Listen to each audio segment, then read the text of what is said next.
तिवारी जी का स्वागत है पुनः। और तिवारी जी आज बीएचबी पर चर्चा करेंगे। हमारा एक चैप्टर 1 है, बहुत बड़ा चैप्टर है।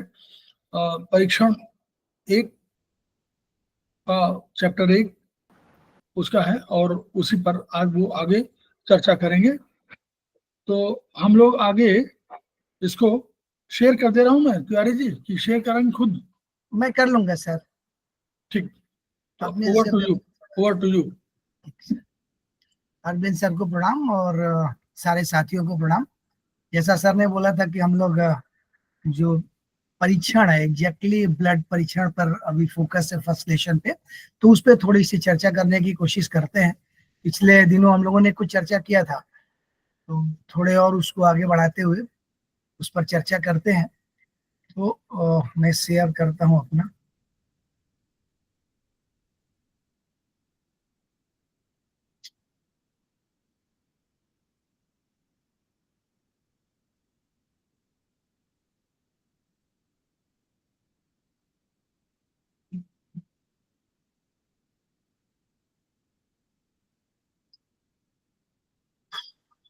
मैं ऑडिबल हूं ना सर? हाँ, चलिए चलिए, आप करिए जी। तो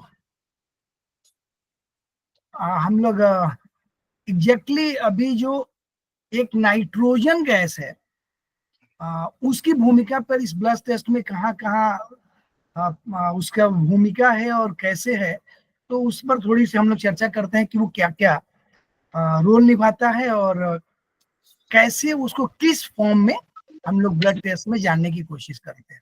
तो पेज नंबर बता दीजिए। परीक्षण है मैम, ये जो बुक है परीक्षण भाग 1। हाँ जी वो तो है, तो पेज नंबर बताइए। अभी जो मैंने पेज खोला that is 26, page number 26। Okay, thank you. Okay, तो एग्जैक्टली हम थोड़ा सा चेंज होते रहेंगे पेज। मेरा उद्देश्य है कि हम लोग जानने की कोशिश करें कि नाइट्रोजन की भूमिका कैसे रीड करते हैं।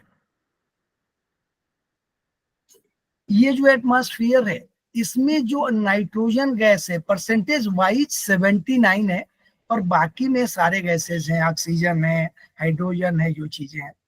तो 79% उपलब्धता है। लेकिन हम जब ब्रीथ करते हैं तो हमारी ब्रीदिंग की मुख्य भूमिका ऑक्सीजन की होती है।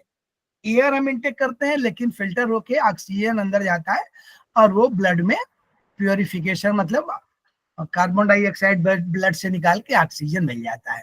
तो ये भूमिका है। लेकिन नाइट्रोजन की भूमिका की और कैसे बॉडी में कहाँ बनती है, तो ये क्या है कि परसेंटेज में ज्यादा होने के बावजूद भी ये मेरी बॉडी में जो हमारे फेफड़े हैं उसके एल्वेलर मेम्ब्रेन में परमिएबल नहीं है।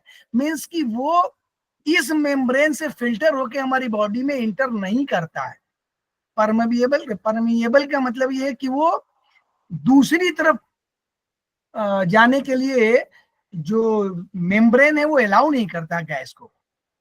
तो ये है कि बाहर से नाइट्रोजन अंदर की तरफ नहीं जाता है, नंबर 1। नंबर 2, हमारे जो ब्लड के पार्टिकल्स हैं ये नाइट्रोजन को नहीं ले पिकअप नहीं करते, उनको पकड़ते नहीं है, उनको लेके नहीं जाते। जैसे आरबीसी क्या है, उसका जो शेप है उस शेप में ऑक्सीजन चिपक जाता है और वो सर्कुलेट होता है। लेकिन बाहर से नाइट्रोजन बॉडी में नहीं जाता है, लेकिन इसकी जरूरत बॉडी में है। तो ये क्या होता है, ये बॉडी के अंदर ही बनता है। नाइट्रोजन का जो फॉर्मेशन है वो बॉडी में ही होता है। कैसे होता है ये जानते हैं, क्योंकि नाइट्रोजन बॉडी में बनता है और ये बोल रहे हैं कि मानव शरीर के निर्माण में इसकी सहभागिता लगभग 2.59% है। मतलब हमको जरूरत है इसकी, नाइट्रोजन की, तभी बाकी चीजें इसे बनेंगी। तो ये बॉडी के अंदर ही नाइट्रोजन बनता है। कैसे बनता है,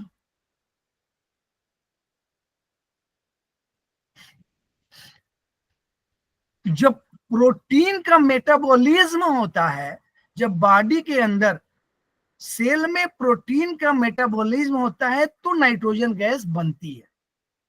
मतलब नाइट्रोजन गैस कहाँ बनती है, इनसाइड द बॉडी बनती है। हम बाहर से इंटेक नहीं करते हैं। प्रोटीन के मेटाबॉलिज्म से नाइट्रोजन रिलीज होती है और वो यूरिया और अमोनिया में कन्वर्ट होती है, बॉडी का ही पार्ट है। मैं थोड़े पीछे ले आए, पहले हमने पढ़ चुके थे कि सीरम क्या है एग्जैक्टली। क्या होता है कि ये जो नाइट्रोजन है अमोनिया में कन्वर्ट होती है, यूरिक एसिड में कन्वर्ट होती है, यूरिया में कन्वर्ट होती है। ये हम लोग पीछे पढ़े थे कि लीवर जो है इसको यूरिया में कन्वर्ट करता है। अगर अमोनिया, नाइट्रोजन क्या होती है, नाइट्रोजन रिलीज होती है, वो हाइड्रोजन से रिएक्ट करती है और हाइड्रोजन से रिएक्ट करके अमोनिया बना देती है, और ये नुकसानदेह है बॉडी के लिए अमोनिया।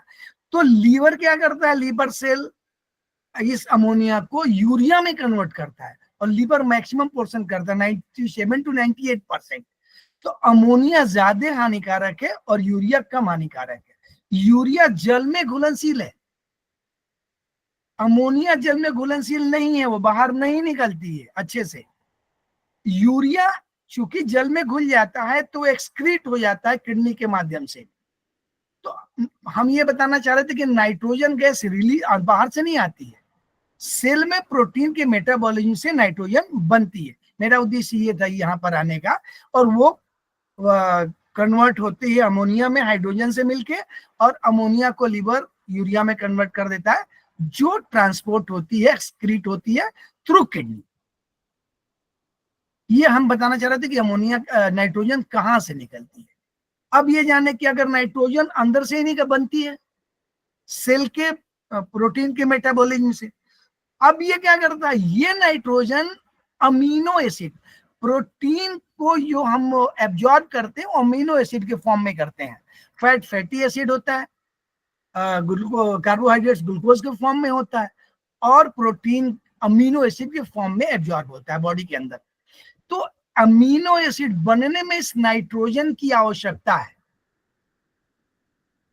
और अमीनो एसिड प्रोटीन के कैटाबॉलिज्म से ही बनती है सेल में, लेकिन इसकी आवश्यकता क्यों है, क्योंकि अमीनो एसिड बनाना है। और अमीनो एसिड क्या क्या उपयोगिता है, formation of cell membrane, synthesis of plasma protein, synthesis of enzyme, vitamin and hormone. माने इन चीजों को बनाने में अमीनो एसिड की भूमिका है।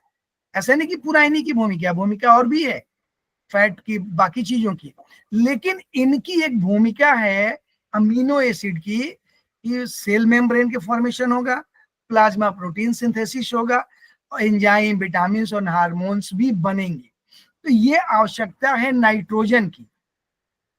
अब क्योंकि वो बनेगा तो कुछ प्लस और कुछ निगेटिव दोनों ही उसके गुण होंगे। अमोनिया बनने से ये नुकसानदेह है, यूरिया बनने से नुकसानदेह, लेकिन यूरिया की भी आवश्यकता है। अब ये कहता है कि प्रोटीन अणु में नाइट्रोजन 16% होता है। कोशीय प्रोटीन मेटाबॉलिज्म में 16.5 ग्राम नाइट्रोजन एक्सक्रीट होती है, जो अमोनिया में और यूरिया में कन्वर्ट हो जाती है। ये प्रोटीन का कैटाबॉलिज्म है। नाइट्रोजन निकलती है, हाइड्रोजन के साथ मिलकर अमोनिया बनाती है, लीवर CO2 जो लेके उसको यूरिया में कन्वर्ट कर देता है। अब यूरिया के अलावा नाइट्रोजन यूरिक एसिड और क्रिएटिनिन के रूप में भी एक्सक्रीट होती है। नाइट्रोजन कहाँ से निकलती है, यूरिक एसिड के अलावा यूरिक एसिड में, और क्रिएटिनिन जो अमीनो एसिड एटीपी अणु को पकड़े रहते हैं, अगर वो एटीपी अणु को छोड़ देते हैं किसी कारण से तो क्रिएटिनिन बन जाता है, क्रिएटिनिन में कन्वर्ट हो जाता है। तो यहां भी इसकी भूमिका है, तो यहां से भी एक्सक्रीट होती है। इस प्रकार जो नाइट्रोजन है वो 90% यूरिन से और 10% मल से एक्सक्रीट किया जाता है बॉडी से। तो ये रिएक्शन है प्रोटीन का, कैटाबॉलिज्म का। तो बॉडी में जितना अधिक प्रोटीन का कैटाबॉलिज्म होगा उतनी अधिक यूरिया बनेगी, अमोनिया बनेगी और यूरिया बनेगा। मतलब ये प्रोटीन का कैटाबॉलिज्म ही जिम्मेदार है यूरिया बनने के। प्रोटीन बॉडी को चाहिए ही, सारी चीजें चाहिए, तो जितना अधिक प्रोटीन का इंटेक करेंगे ये संभावना बनती है कि आप में यूरिया बढ़ेगा, क्योंकि हायर प्रोटीन यूरिया, क्योंकि उसी प्रोपोर्शनेट यूरिया बढ़ेगी बॉडी में, यूरिक एसिड भी बढ़ेगा प्रोटीन से। इसलिए डॉक्टर क्या करता है, जब किसी का यूरिक एसिड बढ़ जाता है तो वो उसको एडवाइस करता है कि आप प्रोटीन का इंटेक कम कर दे, प्रोटीन का इंटेक कम कर दे, वो मटेरियल इंटेक कम करें भोजन के रूप में जिसमें हायर प्रोटीन है, तो वो यूरिक एसिड और यूरिया इनका फॉर्मेशन कम हो जाता है।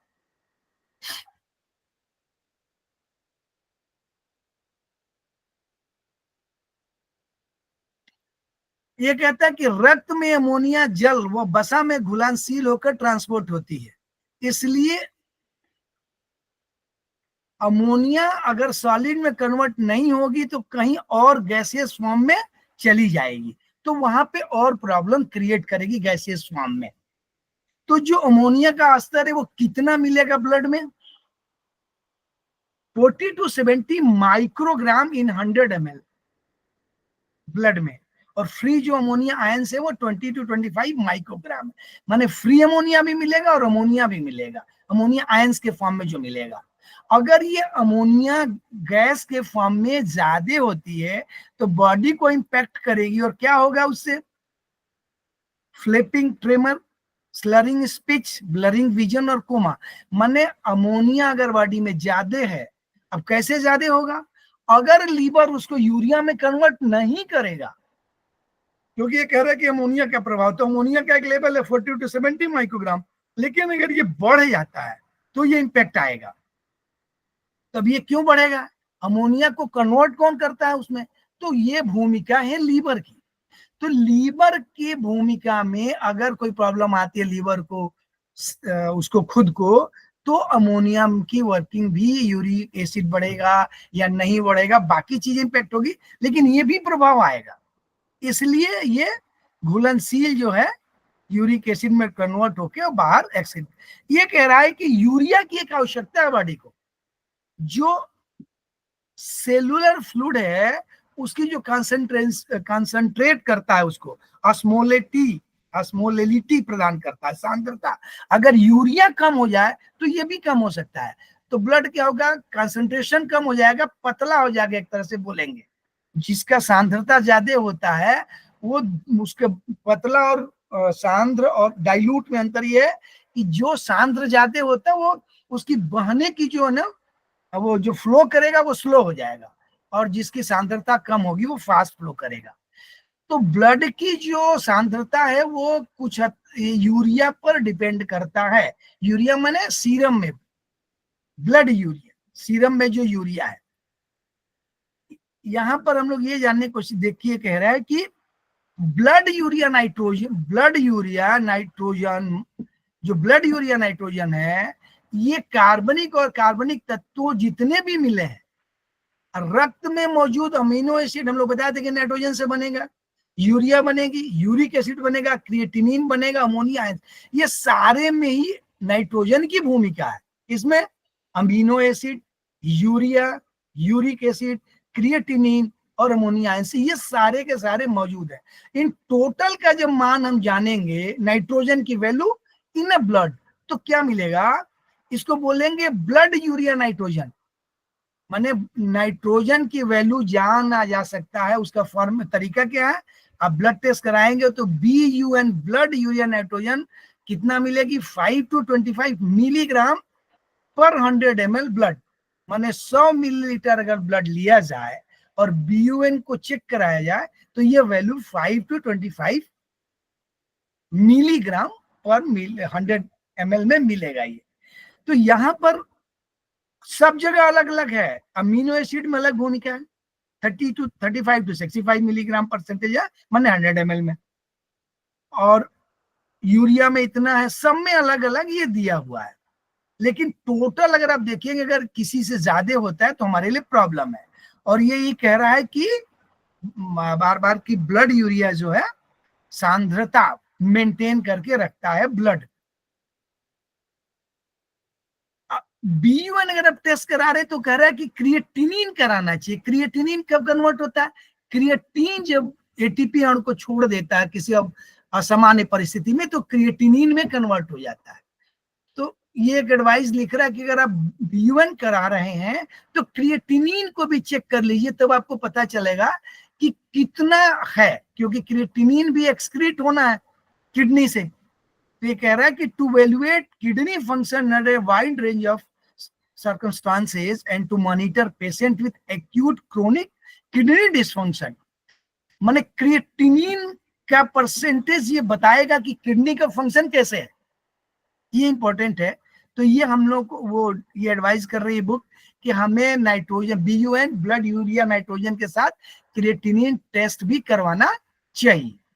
ये कह रहा है कि वेरिएबल बहुत मिलता है, 0 to 18 में बहुत वेरिएबल है, लेकिन एडल्ट में 2.1 to 7.1। अब ये यूनिट क्या है, मोल पर लीटर, 60 के ऊपर 2.9 to 8.2। तो ये यूनिट है कि ये है एक नॉर्मल रेंज। देखिए ये कह रहा है कि अगर BUN क्रिएटिनिन के रेशियो, मतलब BUN कितना आता है, क्रिएटिनिन कितना आता है, अगर BUN 10 टाइम्स है क्रिएटिनिन से, 10 टाइम्स या 20 टाइम्स, तो ये आपके लिए सामान्य है। लेकिन अगर यह रेशियो बढ़ा मिलता है तो ये कहा जा सकता है कि किडनी में ब्लड का प्रवाह सामान्य से कम है। तो ये cardiac failure, dehydration, congestive cardiac failure बोल रहा है। और ये भोजन में प्रोटीन हायर, भोजन के तंत्र में रक्त प्रवाह, इसका घटा अनुपात लीवर रोग, अगर ये घट जाता है, घटने का मतलब क्या है कि BUN कम बनेगा, तो लीवर के लिए आपको सोचना है, और ज्यादा है तो आपको किडनी के लिए सोचना है। अगर ये रेशियो बढ़ती है ब्लड यूरिया नाइट्रोजन और क्रिएटिनिन का, माने 20:1 का मतलब कि अगर किसी का 30 BUN आता है और क्रिएटिनिन 1 आता है, तो आप ये सोच सकते हैं कि किडनी पर कार्डियक फेल्योर की संभावना है। और अगर ये कम होता है घटा अनुपात, तो लीवर के लिए BUN का रक्तमान उन रोगों में होता है जिसमें किडनी की कार्य करने की क्षमता असंतुलित हो जाती है। तो ये अलग अलग है, CCF, shock, stress, myocardial infarction, severe burn. अगर ये घटनाएं होती हैं तो BUN बढ़ा मिल सकता है, और घटा मिलता है तो severe is not considered as a cause of concern but it has been noticed in. वो ये कह रहा है कि BUN घट गया तो जरूरी नहीं कि लीवर डिजीज सीवियर हो, लेकिन सीवियर लीवर डिजीज है तो BUN घटा मिलेगा। BUN कम मिल रहा है, इसका मतलब जरूरी नहीं कि लीवर में प्रॉब्लम हो, लेकिन अगर लीवर में प्रॉब्लम है तो BUN कम मिलेगा। मालन्यूट्रिशन है, ओवर हाइड्रेशन है, इन केस में ये BUN इंपॉर्टेंट है। हमको ये इंडिकेट करता है BUN कि आपको लीवर फंक्शन या किडनी फंक्शन पे सोचना है। जरूरी नहीं कि वो रोग हो, कि ये एक इंडिकेशन है कि ये हो सकता है। प्रेगनेंसी में BUN चेंज मिलता है। अब अगर सामान्य आ रहा है और एक ही किडनी काम कर रही है तो भी ऐसा हो सकता है। देखिए ये बुक क्या कह रही है, BUN सामान्य हो सकता है अगर एक किडनी काम कर रही हो। तो BUN टेस्ट कब कराना है, किडनी के फंक्शन के लिए। देखिए ये कह रहा है कि when to recommend, routine testing में भी आप चेक करा सकते हैं। पर्सन हैज नॉन स्पेसिफिक, कोई बोल रहा है कि मेरे को पता नहीं चल रहा क्या प्रॉब्लम है, अगर कोई स्पेसिफिक डिजीज नहीं बता रहा तो भी हम BUN टेस्ट करा सकते हैं to check how kidney are functioning before starting a therapy. Therapy के पहले किडनी, आप थेरेपी के पहले किडनी को जानने के लिए करा सकते हैं। इमरजेंसी है तो फिर आप चेक करा सकते हैं। मतलब ये किडनी को इंडिकेट करता है एक तरह से। और किसी को नियमित कोई रोग है, जैसे ये congestive cardiac failure, diabetes, myocardial infarction, ये है तो आप एक इंटरवल पे BUN चेक करा सकते हैं। या पेशेंट का डायलिसिस हो रहा हो तो BUN की इतनी इंपॉर्टेंस है, BUN और क्रिएटिनिन रेशियो का, कि ये सारी गेम कहां से हो रहा है, प्रोटीन के कैटाबोलिज्म से, जहां से नाइट्रोजन बनेगी और हायर प्रोटीन इनटेक होगा। तो बहुत सारी केस, और लीवर इनको क्या करेगा, यूरिक एसिड में कन्वर्ट करेगा। तो इन प्रॉब्लम आने पर हमको लीवर फंक्शन या किडनी दोनों के लिए ही, क्योंकि किडनी से एक्सक्रीट होगा यूरिया। तो BUN माने टोटल नाइट्रोजन। तो हमको ये जानना है कि अगर हमें किडनी और लीवर पे जाना है तो BUN क्रिएटिनिन की रेशियो भी टेस्ट कराया जा सकता है। अब हम लोग बात करेंगे, एक वर्ड है सीआरपी, सी रिएक्टिव प्रोटीन।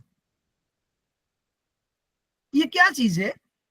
ये प्रोटीन का एक एक्यूट फेज प्रोटीन बहुत सारे हैं, उनमें एक मेंबर है ये। उनमें क्या क्या है? ये क्या कहता है कि इस वर्ग के सभी, इस वर्ग में वो सभी मिस्टेरियस तत्व जो किसी संक्रमण में उत्पन्न हो जाते हैं। इसमें क्या मिलते हैं? कभी भी आपको इन्फेक्शन हुआ हो और वो सारे तत्व जो उत्पन्न हो गए हो वो यहाँ पर पता चलेंगे। इन तत्वों का रक्त असर घटना बढ़ना कुछ रोगों की सीवियरिटी निर्धारित करने में मदद करता है। Dimer protein, C reactive protein, menopause binding protein, alpha 1, ये इसमें जो सीआरपी है ये क्या करता है ये जानने हम लोग, जो क्योंकि हमको ही पढ़ना है।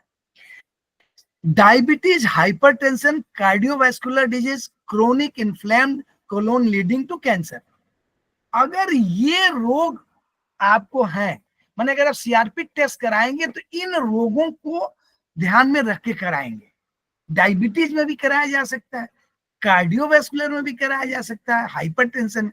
ये कह रहा है कि सीआरपी एक प्लाज्मा प्रोटीन है जो किसी संक्रमण के दौरान लीवर और एडिपोसाइट में निर्मित की जाती है। करना क्या? ये व्हाइट वेसेस क्यों करना है? Inflammation, presence of inflammation and to monitor response to treatment of above mention disease. अगर आप ट्रीटमेंट कर रहे हैं तो उसका रिस्पांस जानने, मॉनिटर करने के लिए भी किया जा सकता है। नंबर 1, आप कोई ट्रीटमेंट कर रहे हैं, ऊपर वाले जो 4 डिजीज है, तो इनका रिस्पांस कैसे है ये जानने के लिए भी टेस्ट किया जा सकता है। व्हेन, कब करना चाहिए? On suspicion that a person might be suffering from a inflammatory disorder, arthritis, auto immune disorder, inflammatory bowel disease, and after surgery to exclude an infection. वो ये कह रहा है कि आपको arthritis, auto immune disorder, inflammatory disorder, इसमें भी आप करा सकते हैं, क्योंकि वो ये कह रहा है कि ये सीआरपी मिलेगा कब? जब आपके अंदर इन्फेक्शन हो गया किसी और सब रोग के कारण, और वो इन्फेक्शन के कारण इम्पैक्ट क्या आ रहा है, जो आप दवाई दे रहे हैं उसको मॉनिटर कर रहे हैं कि हमारा ट्रीटमेंट जो है उसका रिस्पांस कैसे है। तो ये जानने के लिए कि सीआरपी बताएगा कि आपका रिस्पांस हो रहा है कि नहीं हो रहा है, इसकी मान कितना है, वैल्यू क्या है। इस प्रोटीन की विशेषता यह है, इसकी उपस्थिति सिस्टमेटिक सर्कुलेशन में सिस्टमेटिक इन्फ्लेमेशन का द्योतक है। अब देखिए क्या बोल रहा है, ये इन्फ्लेमेशन के द्योतक है। कहां पे? Systematic circulation. अगर सर्कुलेशन जहां जहां भी हो रहा है, कुछ सिस्टम बना है, तो उसमें कहां कहां इन्फ्लेमेशन हो सकता है, ऐसा भी आपको पता चल सकता है। अगर इसकी वैल्यू 1 मिलीग्राम प्रति लीटर से कम है तो रोग आपको कम संभावना, लेकिन अगर इसकी वैल्यू 3 मिलीग्राम प्रति लीटर से अधिक है तो रोग होने का खतरा बढ़ जाता है। कई बार डॉक्टर अर्थराइटिस के केस में मैं एज ए पेशेंट गया था तो मेरा भी ये टेस्ट कराया था, तो मैं समझ में नहीं पाया था कि ये क्यों करा रहा है, लेकिन आज मुझे पता है कि वो आर्थराइटिस या ऑटोइम्यून डिसऑर्डर के लिए भी करा सकता है, इन्फ्लेमेशन के जानने के लिए भी करा सकता है। तो ये इंपॉर्टेंट है जानना कि अनस्टेबल एंजाइना की दशा में भी, माने हाइपरटेंशन, इन सब चीजों में भी। और ये क्या कह रहा है, अगर इसका मान 3 मिलीग्राम या ज्यादा है तो रोगी की जिंदगी छोटी है। तो ये हम लोग जान सकते हैं कि ये कराने का फायदा ये है कि आप जान सकते हैं कि इसको इन्फेक्शन है और वो कंट्रोल हो रहा है कि नहीं हमारे टेस्ट से। अब हम लोग थोड़ा ग्लूकोज, ब्लड ग्लूकोज लेवल की बात करें। नॉर्मली ये सब लोग इससे प्रसिद्ध। हम जो खाना खाते हैं उसमें 50% कार्बोहाइड्रेट्स होती है, और इसका जो कैटाबॉलिज्म होता है उससे ग्लूकोज मिलता है जो एनर्जी के रूप में यूटिलाइज होता है। जो एक्स्ट्रा ग्लूकोज होता है, हम लोग पीछे पढ़े थे कि जो ग्लूकोज उस दिन यूटिलाइज नहीं होगा वो कहाँ चला जाता है, ग्लाइकोजन के फॉर्म में कलेक्ट होता है लीवर में और मसल्स में। जब ग्लूकोज ज्यादा हम इंटेक कर लेते हैं तो ये ग्लूकोज हमारे अल्फा सेल द्वारा वापस हो तो वो ले जाता है, या इंसुलिन द्वारा लीवर को, मांसपेशियों को ग्लाइकोजन में कन्वर्ट करा देता है। तो ग्लाइकोजन में कन्वर्ट हो जाता है और वहां कलेक्ट रहता है, और जब जरूरत होती है तो वापस जो ग्लूकागॉन है उसको कन्वर्ट कर देता है ग्लूकोज में। इंसुलिन ग्लाइकोजन में कन्वर्ट करती है और ग्लूकागॉन ग्लाइकोजन को ग्लूकोज में कन्वर्ट कर देता है। ये बैलेंसिंग होती रहती है। कभी क्योंकि एक्स्ट्रा जाता है तो लीवर में और मसल्स में कलेक्ट होता है, और जब हमें जरूरत होती है हम कम इंटेक करते हैं तो लीवर से या मसल से, लीवर से वापस ब्लड में आ जाता है। इसकी वैल्यू क्या है, कितना होना चाहिए ब्लड में ग्लूकोज का लेवल? 80 to 120 milligram %। जब भी हम लोग ब्लड टेस्ट कराते हैं तो 80 to 120 मीन्स की हम लोग एक दो तरीके से कराते हैं। खाने के पहले मने खाली पेट हम लोग बोलते हैं, मीन्स कि हमने खाना इंटेक नहीं किया, बहुत देर से ग्लूकोज इंटेक नहीं किया, और फिर हम ग्लूकोज इंटेक करके चेक कराते हैं। तो जो इसका रेंज है जो हम चेक कराते हैं तो क्या है, 80 to 100। अगर आपका 120 मिलीग्राम भी आता है तो परेशान नहीं होने, रेंज में है। लेकिन ये कह रहा है कि अपर रेंज में है, तो ये रेंज है ग्लूकोज का। और ये बनता कहां से है, कार्बोहाइड्रेट से कन्वर्ट होता है। तो ये कह रहा है कि ग्लूकोज ही सेल का ईंधन है। हमें एनर्जी डायरेक्टली कहां से मिलती है, ग्लूकोज को ही कंज्यूम करता है हमारा सेल। और एक चीज ये कह रहा है कि विशेष परिस्थितियों में जब ग्लूकोज नहीं मिलता तो फैट कंज्यूम होता है ग्लूकोज बनने के लिए, एनर्जी के लिए। और फैट जब खत्म हो जाता है तो प्रोटीन कंज्यूम होती है। ये ध्यान रखने की बात है। कोई अगर बहुत दिन तक खाना नहीं खाएगा, कोई भी व्यक्ति अगर 10 दिन 5 दिन कोई दिन व्रत रहता है, किसी कारण से खाना नहीं खाता है, तो उसका जो फैट है बॉडी में वो कन्वर्ट होगा किसमें, ग्लूकोज में, एनर्जी के लिए। और फैट कम होने के बाद वापस जो प्रोटीन है वो कन्वर्ट होगा, सेल उसको यूटिलाइज करेगी फ्यूल के लिए। तो ये तीनों चीजें हम डायरेक्ट इनके करते रहते हैं, ग्लूकोज खाना खाते रहते हैं, प्रॉब्लम नहीं है। लेकिन अगर हम कई दिन तक खाना ना खाएं तो क्या होगा, फैट ग्लूकोज में कन्वर्ट होगा और फिर उसके बाद प्रोटीन ईंधन के रूप में कन्वर्ट हो जाएगा। हम लोग कह रहे हैं कि डायबिटिक मेलाइटिस वही रोग है जिसमें, डायबिटिक मेलाइटिस मतलब कि शुगर हायर है, ज्यादा यूज नहीं हो रहा हो जो भी है। तो अगर हम लोग पीछे पड़ चुके हैं इसको कि किसी कारण से अगर सेल्स यूज नहीं कर पा रहा है तो ग्लूकोज बढ़ जाएगा बॉडी में। आप कितना भी करेंगे वो बढ़ेगा कैसे, जो इंसुलिन है वो, अगर इंसुलिन कम हो गया किसी कारण से, आवश्यकता से, तो वो ग्लाइकोजन वो मेल नहीं बनाएगी और वो कहीं इकट्ठा नहीं होगी, लीवर के पास नहीं जाएगा, कहीं और नहीं जाएगा। शॉर्टेज ऑफ इंसुलिन जो है ये प्रॉब्लम हो जाएगी। इंसुलिन कम होने से ग्लूकोज ब्लड में बढ़ जाएगा, और इंसुलिन ज्यादा अगर वो ग्लूकागॉन नहीं रहेगा तो हाइपो हो जाएगा, कम हो जाएगा। तो ये कह रहा है कि डायबिटिक मेलाइटिस में ग्लूकोज उपलब्ध होने के बाद सेल उसको यूज नहीं कर रहा। सेल यूज को नहीं कर रहा क्योंकि किसी कारण से सेल के इनसाइड ग्लूकोज नहीं जा रहा है, क्योंकि सेल रिसेप्टर भी है, ग्लूकोज रिसेप्टर भी है सेल के ऊपर। बहुत सारी चीजें, उधर नहीं जाना हम लोग को, हमको ये अभी जानना है कि इस केस में क्या है। तो अगर किसी की सेल ग्लूकोज को यूज नहीं कर रहा है तो एनर्जी जनरेट नहीं करेगा। वो खाना ही नहीं खाएगा तो एनर्जी क्या जनरेट करेगा। अगर वो एनर्जी जनरेट नहीं करेगा तो पेशेंट या जो व्यक्ति है वो खाना तो खाएगा, ग्लूकोज ब्लड में बढ़ सकता है, लेकिन सेल को नहीं मिलेगा तो उसको लगेगा कि हमको तो, क्योंकि वो सेल हाइपोथैलेमस को बोलता रहेगा मुझे भूख लगी है, ग्लूकोज चाहिए, तो उसको लगेगा तो उसको और भूख लगी रहेगी। इसीलिए वो शायद डायबिटिक मेलाइटिस के पेशेंट को भूख लगने की संभावना, टेंडेंसी बनी रहती है कि वो सेल्स हाइपोथैलेमस को बोलता है मेरे को ग्लूकोज नहीं मिला, जबकि ग्लूकोज है और यूटिलाइज नहीं हो पा रहा किसी तरीके से। अब ये कह रहा है कि तो क्या होगा, रोगी बोलेगा मेरे को यार कमजोरी है, मैं मतलब कमजोरी है, तो आलस भी करेगा।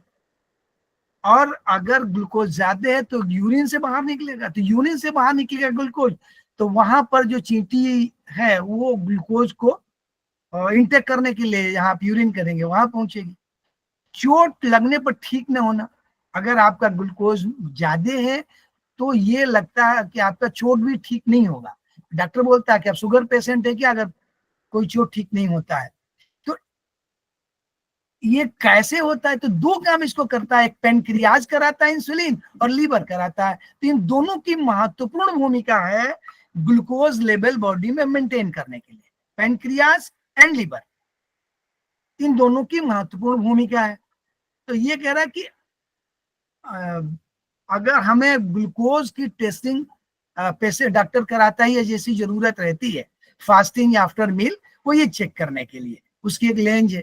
अब ये ग्लूकोज ग्लाइकोजन के फॉर्म में कन्वर्ट होता है तो कहाँ जाता है, एक गणना के अनुसार अगर 70 केजी का कोई व्यक्ति है तो जो लीवर है उसमें जो ग्लाइकोजन कलेक्ट होता है वो 70 to 108 ग्राम, माने इतना ग्राम, मिलीग्राम में नहीं है, अमाउंट है। लीवर 70 to 108 ग्राम ग्लाइकोजन को रख सकता है। जो हमारी मसल्स हैं वो 245, माने मसल्स में बहुत ज्यादा रहता है। और ईसीएफ एक्स्ट्रा सेलुलर फ्लूइड, इसमें भी ग्लूकोज 10 ग्राम इसमें सबसे कम रहता है, लेकिन यहां पर ये कलेक्ट रहता है। कलेक्ट कौन करवाता है, ध्यान रहे, इंसुलिन कराता है सबको। यदि लीवर में संग्रहित ग्लाइकोजन कन्वर्ट नहीं हो रहा है, कन्वर्ट कौन कराता है, ग्लाइकोजन, तो व्यक्ति हाइपोग्लाइसीमिया, हाइपोग्लाइसीमिया का मतलब यह है कि सेल ने यूज कर लिया लेकिन लीवर से वापस नहीं आ रहा। अल्फा सेल जिम्मेदार है इसको ले आने के लिए। तो हाइपो मतलब कि शुगर की ग्लूकोज कम है ब्लड लेवल में, और हाइपर मीन्स कि ज्यादा है। तो अगर हाइपोग्लाइसीमिया हो गया मीन्स कि शुगर ब्लड में कम हो गया। दो रीजन हो सकता है, हम इंटेक ना कर रहे हो या ग्लाइकोजन से ग्लूकोज में कन्वर्ट ना हो रहा हो। तो इस दोनों ही केस में शुगर कम हो जाएगा, और शुगर कम होने से कोमा में जाया जा सकता है। कई बार ऐसा हो सकता है, आप लोगों ने देखा होगा कि एक बार मैंने एक पेशेंट देखा था मेरे बगल में, उसका ऑपरेशन के लिए ब्लड शुगर उसका हायर था, उसको इंसुलिन चल रहा था। मेरी उपस्थिति में वो बॉडी ट्विस्ट करने लगा, मतलब लग रहा था कि वो पता नहीं जिंदा, माने वो गर्दन हाथ पर सब हटने लगा था। तो जब इमीडिएट डॉक्टर से टच किया गया तो बोला कि इसका ग्लूकोज कम हो गया है, माने हाइपोग्लाइसीमिया हो गया उनको। तो उन लोगों ने इमीडिएटली दिया था, मैं ये देखा था अपने सामने उन्होंने। और इस केस में कोमा में जाया जा सकता है।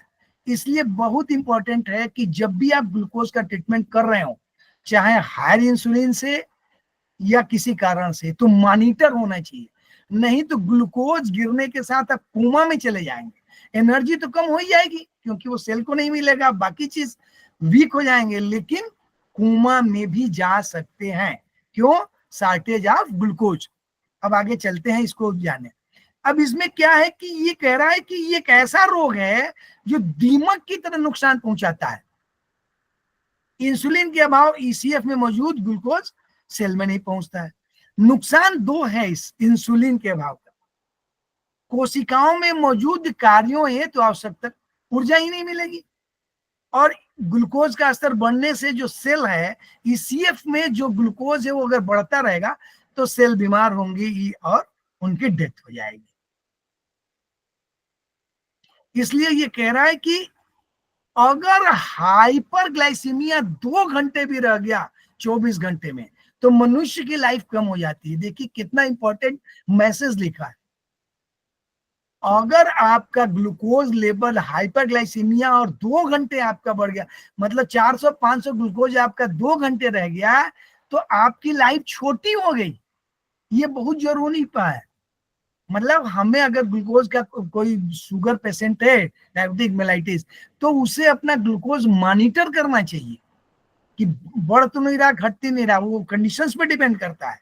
लेकिन ये बहुत अच्छा ये लैंग्वेज था कि 2 घंटे भी अगर हाइपरग्लाइसीमिया है तो आपकी लाइफ उस कंपैरिजन उस रेशियो में कम हो गई। दूसरी चीज ये क्या बोल रहा है कि पैनक्रियाज से सिक्रेशन होता है। अगर हमारी बॉडी उस इंसुलिन को समझ ले कि एंटीबॉडी है, हमको नुकसान करने आ रही है, तो उसके खिलाफ एंटीबॉडी बॉडी बना देगी और फिर वो इंसुलिन यूटिलाइज नहीं होगा। एक केस ये समझ लीजिए ध्यान से, अगर पैनक्रियाज इंसुलिन बना रहा है और हमारा शरीर ये समझ गया कि ये हमको नुकसान करने वाला पदार्थ है, उसको इंसुलिन नहीं समझ रहा है, ये समझ रहा है कि ये जो इंसुलिन है ये हमको अटैक नुकसान पहुंचाने आ रहा है, तो बॉडी क्या करेगी, उसके खिलाफ एंटीबॉडी बना देगी। उसको एंटीजन एक तरह से समझ लेगी, उसके खिलाफ एंटीबॉडी बना देगी। तो एंटीबॉडी बना देगी तो वो इंसुलिन अपना काम ही नहीं करेगा। इंसुलिन क्या काम करने के लिए, और अंदर से एंटीबॉडी आके उस इंसुलिन को ही निष्क्रिय कर दिया। तो हमारा पैनक्रियाज बनाएगा लेकिन हमारे बॉडी में वो इंसुलिन काम नहीं करेगा, कि ये भी स्थिति आएगी, क्योंकि हमारा शरीर ही एंटीबॉडी बना रहा है इंसुलिन के लिए।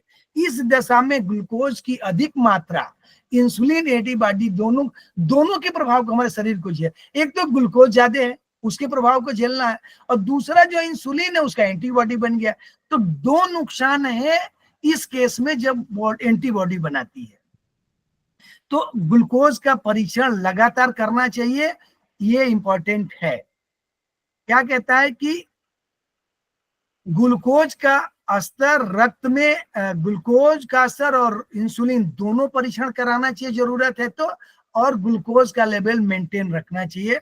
और उसका यही तरीका है, कहता है क्या करना चाहिए, डाइट कंट्रोल करना है, इंसुलिन लेना है और एक्सरसाइज करना है। लेकिन इंसुलिन लेने के साथ ही आपको ग्लूकोज की टेस्टिंग कराना है। ये कह रहा है कि cell remains hungry amidst sea of glucose, आप में समुद्र है ग्लूकोज का लेकिन सेल खाली है, तो वो इंसुलिन की भूमिका है कि ग्लूकोज को ले जाएगी, और भी चीजें हैं।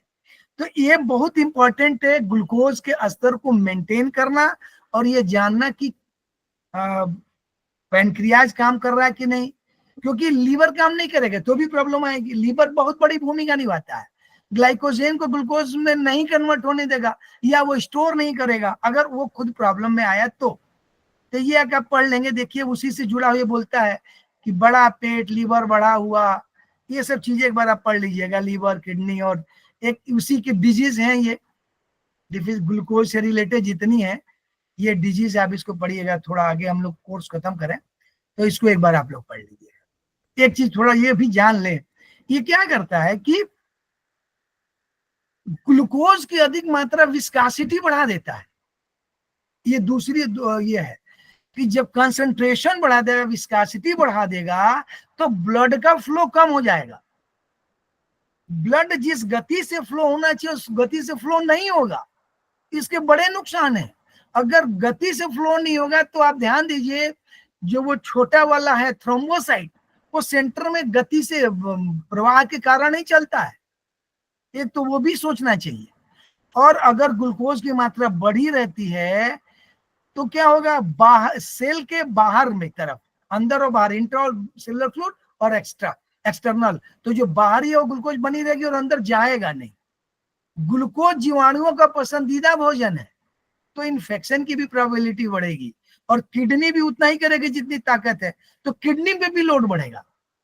तो इंपॉर्टेंट है ब्लड में, ब्लड ग्लूकोज का लेवल जो 80 to 120 है, इसको जरूरत चेक कराते रहना, क्योंकि इससे बहुत पार्ट्स को नुकसान होगा। लाइफ छोटी हो सकती है, सेल की प्रॉब्लम बढ़ सकती है, विस्कासिटी हो सकती है, ब्लड फ्लो कम हो सकता है। तो ये है ब्लड ग्लूकोज।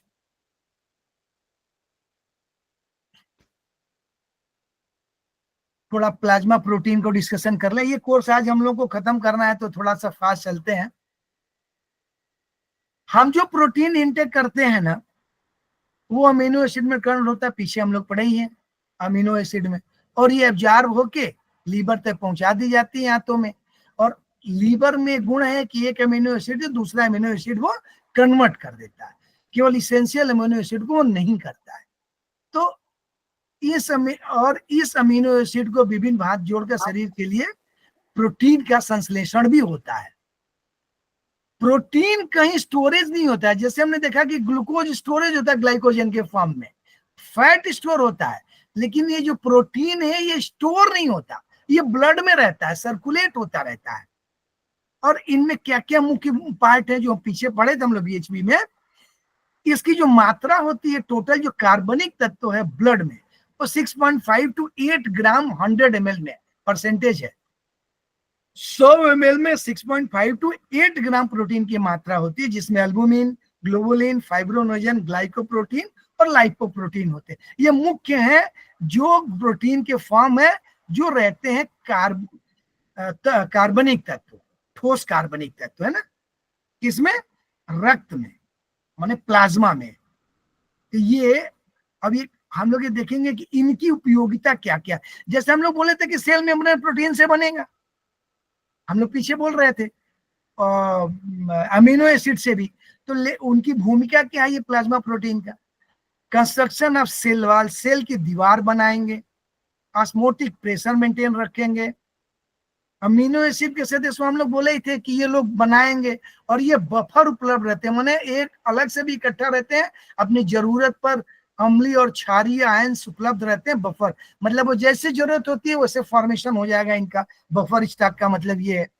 शरीर के अन्य उपयोगी अनुपयोगी तत्वों को साथ लेकर रक्त में भ्रमण करते हैं। ये जो प्लाज्मा प्रोटीन है, जो तत्व है उनको मूव भी कराते हैं, कोगुलेशन ऑफ ब्लड कराते हैं। जो फाइब्रोनोजन है वो कोगुलेशन ऑफ ब्लड कराता है। और कह रहा है कि शरीर के आवश्यक हार्मोन और जो एंजाइम्स हैं उनका जो संश्लेषण माने सिंथेसिस, वो सब प्रोटीन से होते हैं।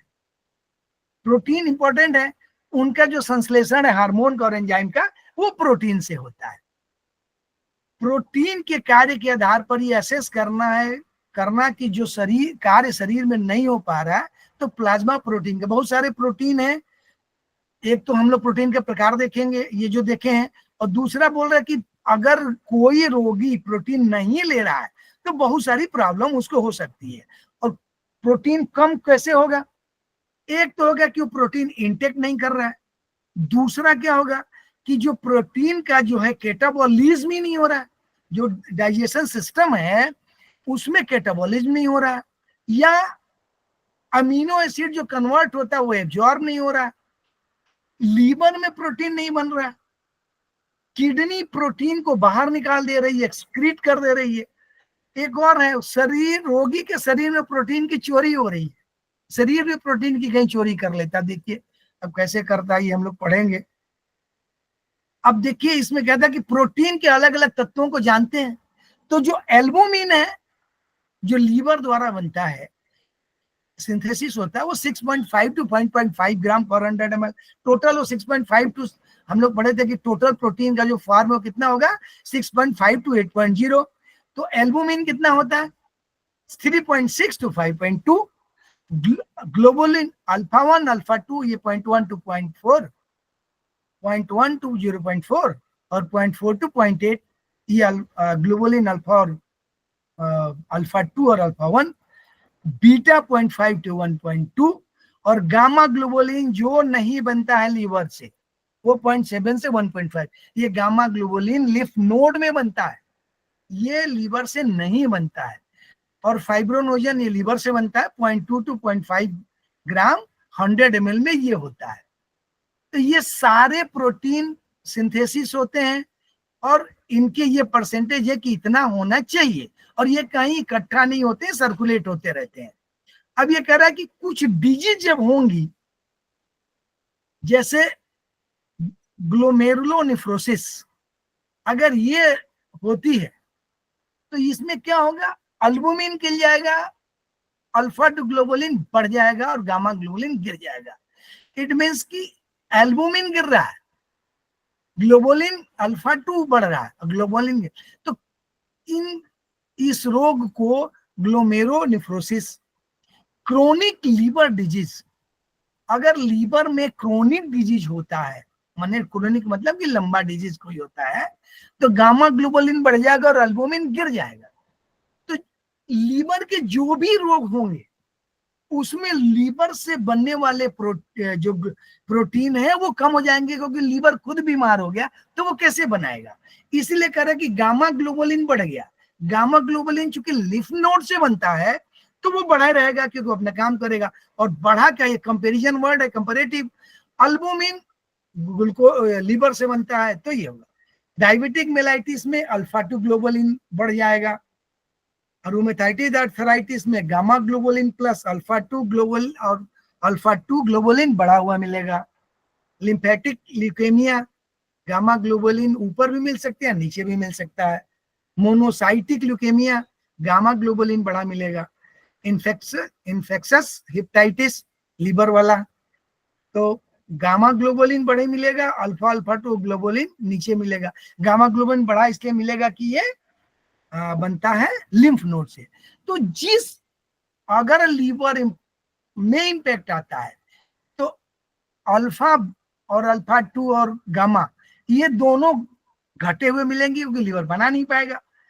और अगर क्या बोलते हैं गामा ग्लोबुलिन कम मिलता है तो लिम्फ नोड में प्रॉब्लम हो सकती है। तो ये जानने की जरूरत है हमको कि कौन से ग्लोबुलिन या गामा अल्फा कौन सा कम है कौन से ज्यादा। इससे ये पता चलेगा कि लिम्फ नोड की प्रॉब्लम है कि लीवर की प्रॉब्लम है। अगर लीवर से बनने वाला कम है तो लीवर इंपैक्टेड है, लीवर पे प्रभाव आया है। अगर गामा पे है तो लिम्फ नोड में प्रॉब्लम होगी। वो ये कह रहे हैं कि जो जहां से बनता है हम वो कम होगा तो उसके बारे में होगा। लेकिन यहाँ एक चीज ये कह रहा है, एल्बुमिन और ग्लोबुलिन में 3 और 1 का अनुपात होता है। मतलब नॉर्मली एल्बुमिन जो बनता है लीवर में ज्यादा वो 3 होगा और लिम्फ नोड वाला शायद 1 होगा, ऐसा कह रहा है। ग्लोबुलिन सबसे बनता है लेकिन गामा यहाँ से बनता है। और क्रोनिक रोगों में ये उल्टा हो जाता है। लीवर सिरोसिस, हेपेटिक फेलियर ये दोनों लीवर के रोग हैं।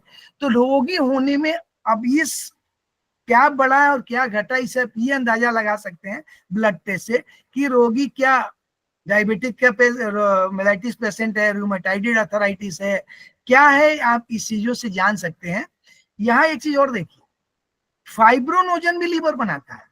तो अगर आपका चोट लगने पे, कट जाने पर ब्लड का फ्लो नहीं रुकता है तो आप लीवर को भी सोच सकते हैं, क्योंकि लीवर फंक्शन नहीं कर रहा। और लीवर फंक्शन न करने से बाकी और भी चीजें इंपैक्टेड होंगी, लेकिन ये लीवर भी जिम्मेदार है। कोई बोलेगा अरे हाथ कट गया नहीं खून बह रहा है तो लीवर कैसे जिम्मेदार है। लीवर इस तरह जिम्मेदार है कि वो फाइब्रोनोजन बनाता है और वो जमने के काम में आता है। तो अगर नहीं बना तो वो जिम्मेदार। दूसरा, अगर किसी को सूजन है किसी पार्ट में तो प्लाज्मा प्रोटीन की मात्रा कम होने की संभावना अगर है तो इस कम हो सकती है तो सूजन होगा। शरीर के किसी भाग में सूजन होने पर प्लाज्मा प्रोटीन की मात्रा कम होने की संभावना है, तो आप प्लाज्मा प्रोटीन चेक करा सकते हैं। और यूरिन में भी प्रोटीन चेक कराए क्योंकि वो बाहर तो नहीं निकल रहा है, तो ये जानना जरूरी है आप प्लाज्मा प्रोटीन कम होने के लिए। बाकी क्या कहते हैं, प्रोटीन का स्तर विशेष रोग निदान नहीं है, लेकिन इसकी कमी होने पर भविष्य में घटने वाली दुर्घटनाओं का अंदाजा लगाया जा सकता है। फाइब्रोनोजन, ये रक्त जमने की प्रक्रिया हम लोग पढ़े थे। तो इस केस में अब हम लोग थोड़ा पढ़ ले लिपिड प्रोफाइल।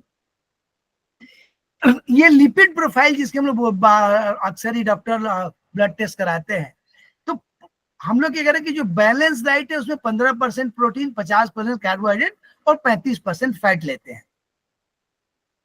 ये एब्जॉर्ब होते हैं अलग अलग फॉर्म में। भोजन में जो न्यूट्रल फैट ट्राइग्लिसराइड और फास्फोलिपिड और कोलेस्ट्रॉल के रूप में मौजूद होता है, ये भोजन में रहता है न्यूट्रल फैट। अब ये जो प्रोटीन की बात, बसा भी एक अंग है, तो इसमें जो रक्त लिपिड में, ब्लड में जो लिपिड हम लोग चेक करते हैं, थोड़ा जल्दी आगे बढ़ जाते हैं, टाइम कम हो गया है। तो जो ये चेक करते हैं वो लाइपोप्रोटीन को हम लोग चेक करते हैं कि उसमें क्या क्या चीज है और वो किस किस फॉर्म में है। लाइपोप्रोटीन, लाइपोप्रोटीन मीन्स कि हम लोग बात कर रहे हैं लिपिड प्रोफाइल की। इसमें क्या है कि अगर 100 ml प्लाज्मा लेते हैं तो उसमें क्या मिलता है, 700 मिलीग्राम लाइपोप्रोटीन मिलता है। और वो 700 की ये भूमिका है कि ये फॉर्म हो सकता है।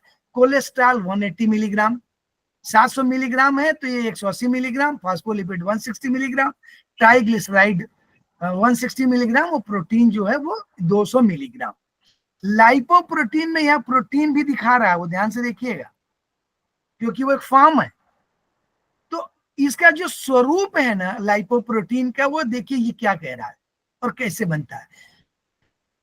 ये जो लाइपोप्रोटीन है उसमें अलग अलग ये protein, free cholesterol, cholesterol ester, triglyceride और फास्फोलिपिड, इनकी जो उपलब्धता है उनके परसेंटेज के हिसाब से उनका नाम अलग अलग दिया हुआ है। Chylomicrons, very low density lipoprotein, intermediate density lipoprotein, low density lipoprotein और हाई डेंसिटी लाइपोप्रोटीन। मतलब ये लाइपोप्रोटीन के प्रकार हैं, उनमें ये जो 5 तत्व हैं, protein, free cholesterol, cholesterol ester, triglyceride और फास्फोलिपिड, ये परसेंटेज अलग अलग होता है। तो अलग अलग होने में हम लोग उसका अलग अलग नाम दिया हुआ है। क्या कहता है कि इस जैसे काइलो माइक्रान्स में protein 2, free cholesterol 2, cholesterol ester 3, triglyceride 90 और फास्फोलिपिड 3। इसी तरह VLDL जो है वेरी लो डेंसिटी, इसमें ये स्तर होगा 8, 4, 16, 55 और 17 VLDL में। एक होगा इंटरमीडिएटरी जिसका ये लेवल है 10, 5, 25, 40। लो डेंसिटी लाइपोप्रोटीन में ये है, और high density lipoprotein. Normally blood test में हम लोग LDL और HDL देखते हैं। तो ये जाने की कैसे बनता है, उपरोक्त दिए हुए जो वसा के परिवार है ना, ये ब्लड में घूमते रहते हैं। VLDL मतलब very low density lipoprotein liver में बनता है। फैक्ट्री बनाने की वही है, लीवर बनाने का मन, शरीर में सारा मैक्सिमम काम लीवर करता है, इसकी भूमिका बहुत बड़ी है। इसलिए लीवर की सुरक्षा कितनी आवश्यक है। संश्लेषण लीवर में होता है, और VLDL माने वेरी लो डेंसिटी जो होती है, इसका कैटाबॉलिज्म होता है, माने ये टूटता है किसमें, HDL तथा इंटरमीडिएट डेंसिटी लाइपोप्रोटीन बनते हैं। IDL, HDL बनता है और IDL बनता है। IDL माने intermediate density lipoprotein. Intermediate lipoprotein जो होता है ये डिग्रेड होता है, फिर ये टूटता है, क्या बनता है, LDL बनता है। माने VLDL से HDL बनेगा, IDL बनेगा, और IDL कन्वर्ट होगा LDL में। अब LDL क्या है, माने लो डेंसिटी लाइपोप्रोटीन।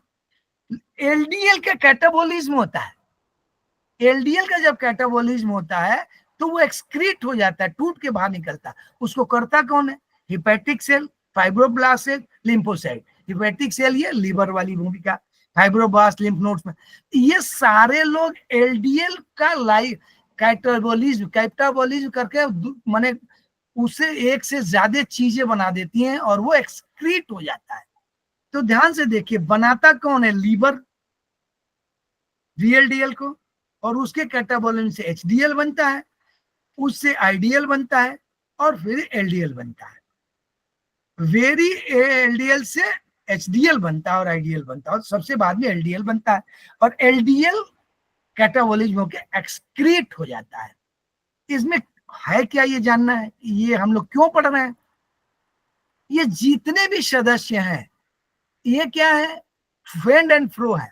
अगर अपने स्तर में है तब तो आपके मित्र हैं, और ये स्तर में नहीं है तो आपके लिए नुकसानदेह है, भूमिका दुश्मनी भी निभाते हैं। तो कोलेस्ट्रॉल और LDL ये दोनों डायरेक्ट नुकसान पहुंचाते हैं।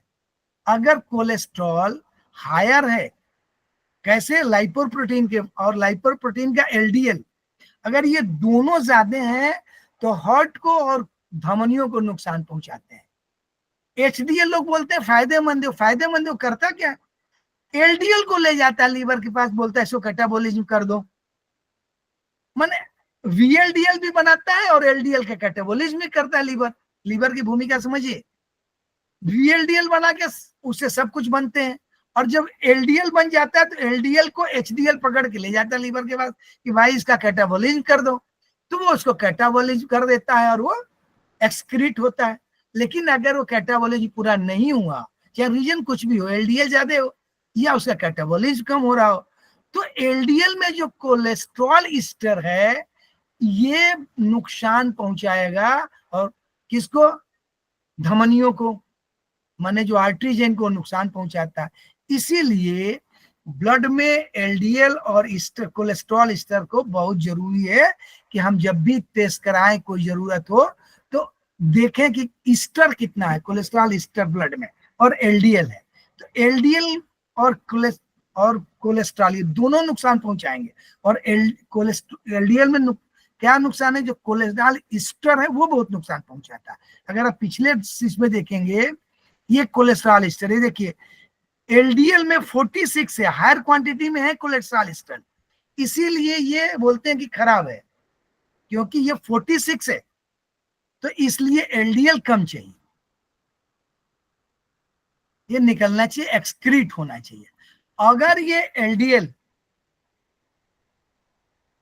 ये जब हम टेस्ट कराएंगे लिपिड प्रोफाइल, तो ये हमको बोलता है कि इन रोगों में आपको अंदाजा लगेगा, जो लोग एक्सपर्ट होंगे।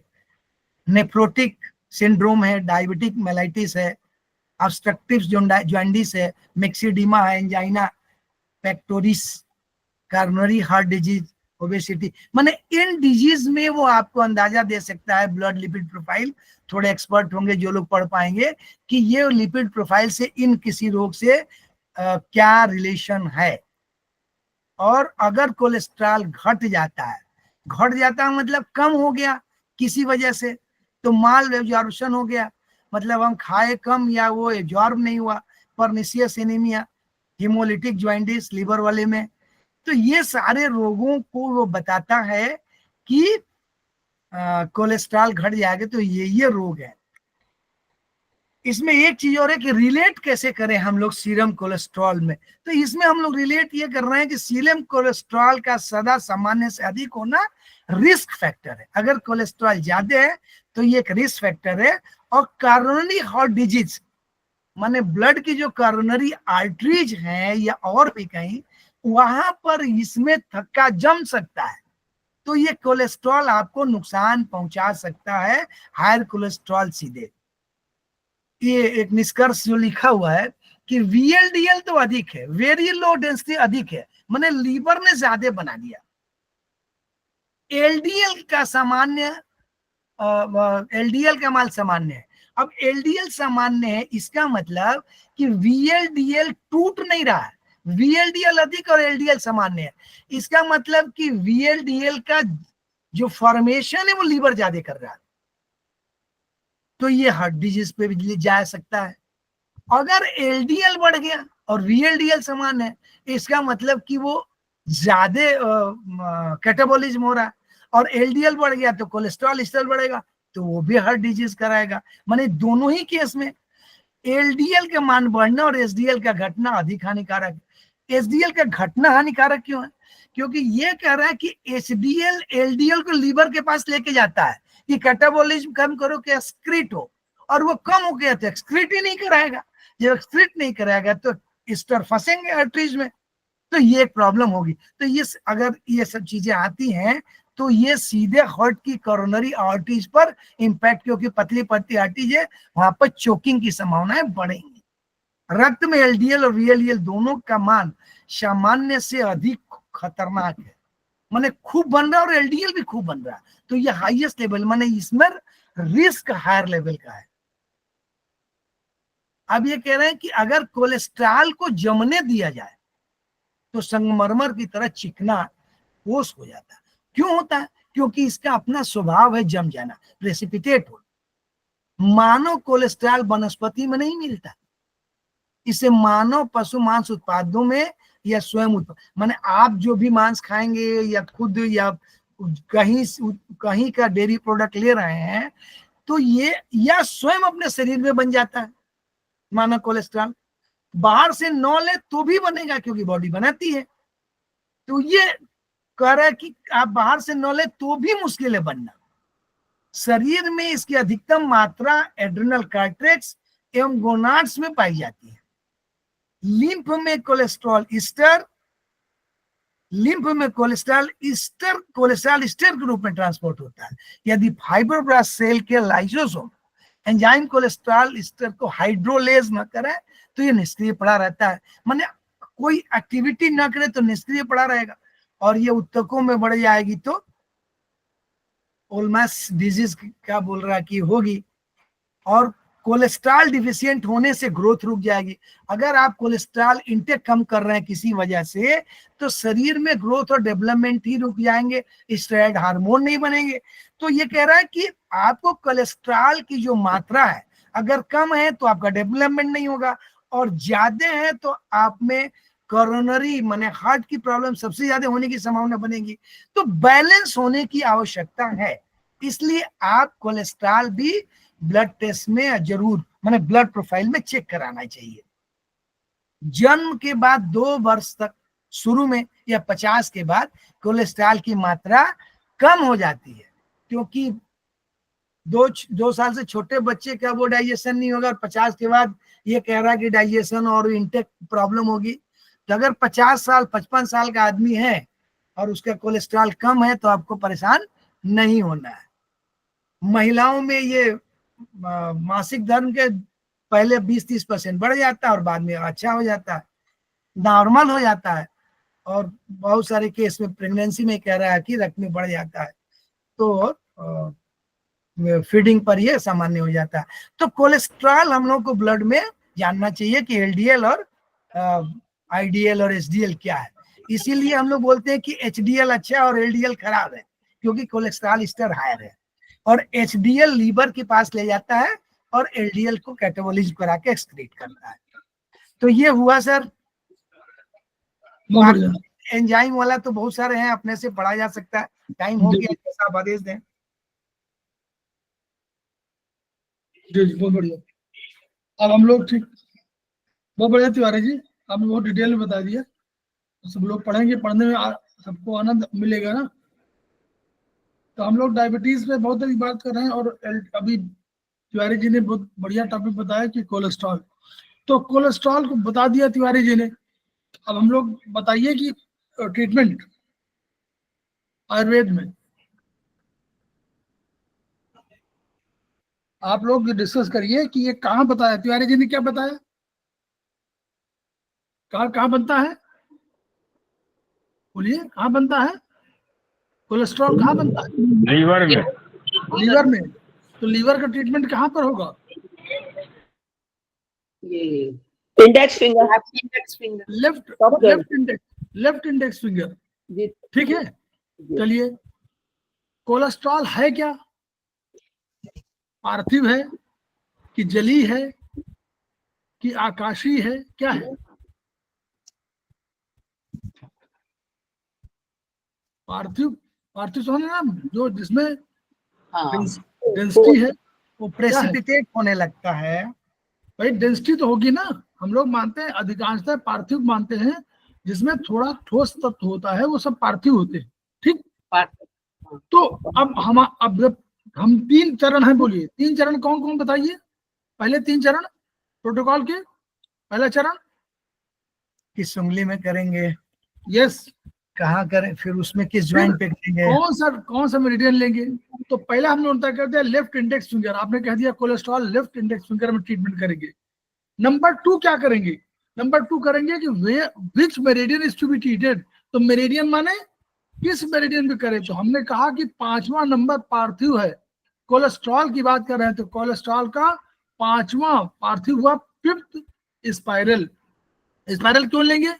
पूरे शरीर में घूम रहा है, बोलिए शरीर में घूम रहा है तो वर्टिकल नहीं होगा, हॉरिजॉन्टल नहीं होगा, पूरे शरीर में घूम रहा, टिश्यू लेवल पर है, ब्लड लेवल पर घूम रहा है, तो इसलिए उसको करेंगे हम लोग कहाँ? स्पाइरल में। तो 5th स्पाइरल, तो left index finger 5th spiral, note कर लीजिए 5th इंडेक्स फिंगर, वो left index finger 5th spiral. अब हमको क्या करना चाहिए, बोलिए रामबाण। 4-5-7 बहुत बढ़िया, ठीक है। तो ये हम लोग का हो गया। चलिए, एक प्रोटोकॉल सबको याद हो गया, कोई प्रॉब्लम? लेफ्ट इंडेक्स फिंगर, इस पर हमने इसलिए लिया क्योंकि लीवर में बताया तिवारी जी ने कि लीवर में ही बनता है तो इसका मतलब फिर हमको इंडेक्स फिंगर में ही लेना है, लीवर की उंगली में। फिर हमने कहा कि हमारा किसका इलाज करना है, कोलेस्ट्रॉल का, तो कोलेस्ट्रॉल को हमको किस स्पाइरल में लेना चाहिए, तो हम स्पाइरल हमने तय कर लिया कि वो पार्थिव चीज है, इसलिए हम उसको फिफ्थ लेंगे। स्पाइरल क्यों लेंगे, क्योंकि पूरे शरीर में घूम रहा है, इसलिए स्पाइरल लेंगे, तो फिफ्थ स्पाइरल हो गया। क्या देंगे ट्रीटमेंट, कोई अवरोध है जिसकी वजह से वो अपने चीजों में कन्वर्ट नहीं हो पा रहा, यही तो कह रहे हैं कि वो कहा कि अगर वो VLDL से LDL बनना है तो बन ही नहीं रहा, कोई अवरोधी तो है। इसको हम लोग आयुर्वेद की भाषा में कोई बोलते हैं अवरोध। तो 4, 5, 6, 8, 3, 6, 2, 3 माने क्या है, अपनी चीजों को, जैसे आपको घर को है सुंदर बनाना, ये उसका काम है, घर को बढ़िया से चमका देना, ये बढ़िया काम है, 3, 6 का काम है। तो 3, 6 स्टोन, 4, 5, 6, 8। अब डायबिटीज पे आ जाए। डायबिटीज पर हम लोग चर्चा करें 2 मिनट की, कि डायबिटीज क्या है, डायबिटीज क्या चीज है, वैसे किसकी वजह से होनी चाहिए, होती होगी। डायबिटीज मतलब एक तो पैनक्रियाज इंसुलिन न बनाए, हाँ ठीक, मुख्य रूप से भूमिका तो वो है कि इंसुलिन नहीं बनाएगी तो वो ग्लूकोज हायर हो जाएगा, और वो हायर, वो ग्लूकोज का लेवल ब्लड में हायर है। डायबिटीज मतलब कि level of blood glucose in higher. तो मुख्य पाचन पैंक्रियास का जो ड्यूडेनम वाला एरिया है, पैंक्रियास के बाद जब एसआई का ड्यूडेनम एरिया है, वहां पर हुआ। तो हम लोग इसके लिए नॉर्मली मानते हैं कि लीवर हमारे लीवर और किडनी बहुत कंट्रोलर ऑर्गन के रूप में है ना, याद करिए जी। लीवर मुख्य रूप से लीवर और किडनी की फंक्शनैलिटी पर हम लोग निर्भर करता है। नॉर्मली, सामान्य रूप से बात कर रहा हूं, सामान्य रूप से सिखाने की। नॉर्मली हम लोग आयुर्वेदिक एक्यूप्रेशर मानते हैं कि लीवर और किडनी की फंक्शनैलिटी प्रभावित हो रही है, जिसकी वजह से यह पूरा रोटेशन हमारा काम नहीं पा रहा। तो हमारा लीवर और किडनी कहाँ रखी गई है, दोनों इंडेक्स फिंगर में, तो बोथ इंडेक्स फिंगर। अब एक चीज हम लोग याद करिएगा, जो पढ़े थे आकाश, वायु, अग्नि, जल, पृथ्वी सब पढ़े थे, तो हमने ये पढ़ा था कि अग्नि क्या काम करती है, अग्नि क्या काम करती है बेटा, परिष्कृत करती है, ये परिष्कृत करती है, चेंज करती है, परिवर्तित करती है, सब चीजों को ठीक करती है। ये भी तो हम मानिए, सब चीजों को ठीक करती है। आपको भोजन आप नहीं कर पा रहे हो, कच्चा भोजन उसने पका दिया, और पकाने के बाद आपने बढ़िया स्वाद ले खाया कि वाह क्या बढ़िया चीज। तो ये जो परिष्कृत रूप है, उस परिष्करण का काम कर रही है अग्नि। तो आपको आपके शरीर में जो चीजें होनी चाहिए वो आपका अग्नि तत्व है। अगर ये अग्नि तत्व नहीं होगा तो पाचन क्रिया ठीक नहीं होगी, तो पारे आपकी सारी कार्यविधि थोड़ा परिवर्तित होगी। इसलिए डायबिटीज का एक कारण, डायबिटीज का लाइफ स्टाइल बोलते हैं ना, मॉडर्न साइंस में क्या बोलते हैं, this is the disease of life style, बोल दिया उन्होंने। लाइफ स्टाइल क्या है, आपको जब जगना है तो जग नहीं रहे हो, जब सोना है तो सो नहीं रहे, यही तो कर रहे हो, यही तो लाइफ स्टाइल है। जब खाना है तो खा नहीं रहे हो, जब नहीं खाना तो खा रहे हो, दिस इज लाइफ स्टाइल। जब योग करना तो जा नहीं रहे हो, सूरज के दर्शन नहीं कर रहे हो, लाइफ स्टाइल है। जो उन्होंने कहा उसको हमने इंटरप्रेट किया, हमने कुछ नहीं कहा अपनी तरफ से। तो यानी शरीर में अग्नि तत्व की कमी हो रही है, बस पहला सिद्धांत। तो हमारे आयुर्वेदिक में एक्यूप्रेशर में हम लोगों ने कहा बोथ इंडेक्स फिंगर। दूसरा हमने कहा अग्नि तत्व क्या है हमारे यहाँ, अगर हम कहेंगे वेयर टू ट्रीट, तो हमने कहा बोथ इंडेक्स फिंगर। फिर कहा which meridian is to be treated, तो हमारे पास क्या हुआ, अग्नि तत्व को बढ़ाना तो क्या हो गया, कौन सा मेरिडियन है,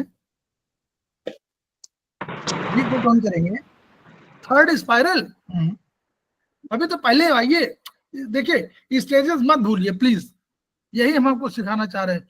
बिल्कुल धीरे धीरे रे मना धीरे सब कुछ हो, don't reach up to protocol. Protocol तो सिर्फ बहुत नॉर्मल 10 बन जाएंगे। पहले समझिए क्या बोथ इंडेक्स फिंगर, हमने कहा कि यहाँ तो ट्रीटमेंट करना है, दूसरा हमने कहा कि ट्रीटमेंट किस मेरिडियन में करना है, तो मेरिडियन का तय करिए, 1 में करेंगे, 2 में करेंगे, 3 में करेंगे, 4 में करेंगे, 5 में करेंगे, इसमें बताइए किस में करेंगे? 3 में 3 में करेंगे। 3 में, यानी अग्नि तत्व कहीं ठीक नहीं है, आपका टेम्परेचर कहीं ठीक नहीं है, कहीं हो तो ये कारण है, या आपको सोचे समझने की क्षमता ठीक नहीं है, अपना अच्छे बुरे का ज्ञान नहीं है, जिसको हम लोग लाइफ स्टाइल बोल दे रहे हैं। लाइफ स्टाइल बहुत गड़बड़ है आपकी भाई। तो यानी तो थर्ड स्पाइरल, तो both index finger third spiral हो गया। अब आपको क्या एक चीज हमने और कही थी कि आपकी अग्नि तत्व का, अग्नि तत्व बढ़ाइए, बढ़ाइए, अग्नि तत्व बढ़ा दीजिए। प्रोटोकॉल बहुत बढ़िया, आप जानते हैं आप लोग। 36 टोन 459 सीटेड 36 036 टोन 459 सीटेड। हाँ 036। तो हाँ, तो नॉर्मल के रूप में हम लोग कहें कि 2 और 3 वायु और अग्नि को अगर हम बढ़ा दें तो 2 3 माने टोन हो जाएगा, तो अग्नि बढ़ जाएगी। और जल को हम लोग कम करेंगे, जल को कम करना पड़ेगा ना। अगर आपके अंदर सर्दी है, ठंडक है, तो 4 को सिलेक्ट कर दीजिए और 2 3 टोन कर दीजिए और 0 टोन 9 सिलेक्ट। तो एक तो प्रोटोकॉल ये हो गया, ठीक। दूसरा प्रोटोकॉल नंबर नोट, ये नोट कर लिएगा, ये सामान्य प्रोटोकॉल, सामान्य प्रोटोकॉल जो 2 3 टोन बताया ना आपने, 2 3 टोन, यस, अग्नि 2 3 टोन अग्नि बढ़ानी है, अग्नि बढ़ाया और जल को कम कर दिया, 0 टोन आइसोलेट कर दिया। ये आपका सबसे पहला प्रोटोकॉल जो शुरू में बनाया गया था। अब नंबर 2, एक दूसरा प्रोटोकॉल आया जब आपका हुआ कि अनकंट्रोल्ड डायबिटीज, एक होता है शब्द आजकल बोल रहे हैं ना कि योर डायबिटीज इज अनकंट्रोल्ड, यानी कंट्रोल नहीं हो पा रही है, दवा दे रहे हैं तब भी कंट्रोल नहीं हो रही। तो ये इसका मतलब क्या हुआ कि अनकंट्रोल्ड, एक और हमने सेंटेंस कहीं बोला होगा, अनकंट्रोल्ड का अर्थ क्या होता है? अर्थ क्यों समझिए, व्हाट इज अनकंट्रोल्ड? सबसे बड़ा कंट्रोलर कौन है शरीर में? सबसे बड़ा कंट्रोलर कौन है? हाइपोथैलेमस। हाँ, मतलब ब्रेन।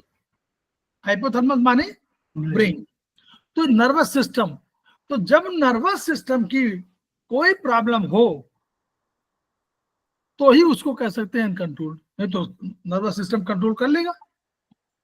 अनकंट्रोल्ड जब भी कोई, uncontrolled pain, uncontrolled anything, uncontrolled आप मेमोरी लॉस, इन सब में आपको जरूरत क्या है? ब्रेन की ट्रीटमेंट की।